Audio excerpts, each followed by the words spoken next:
Main acronym for distressing emotion. So, pag nai-stress tayo, tandaan lang daw natin itong RAIN na acronym para magkaroon tayo ng distressing.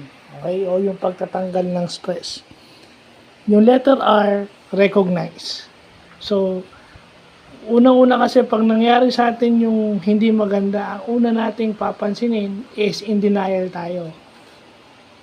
Natin matanggap na hindi to pwedeng mangyari. Yan, recognize. Allow meaning, yung A is allow. Hindi mo ini-invalidate yung emotions mo. You let them, ibig sabihin na, kasi iba ini-invalidate.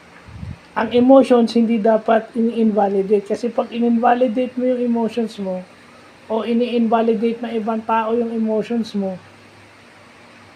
nakakadagdag ng stress yon. Hayaan mo maramdaman nila. Kasi pag naramdaman nila yon, maiimbestigahan nila, bakit ko ba ito nararamdaman? Ano sinasabi nito sa akin? Then after you investigate, ino-nurture mo na yung positive attitude. Kasi dun sa investigate na part, malalaman mo ano yung positive, ano yung negative.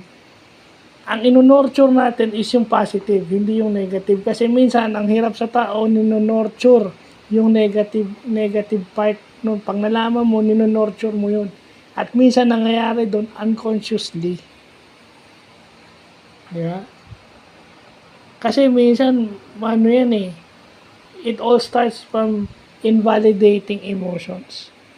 So, yun lang po.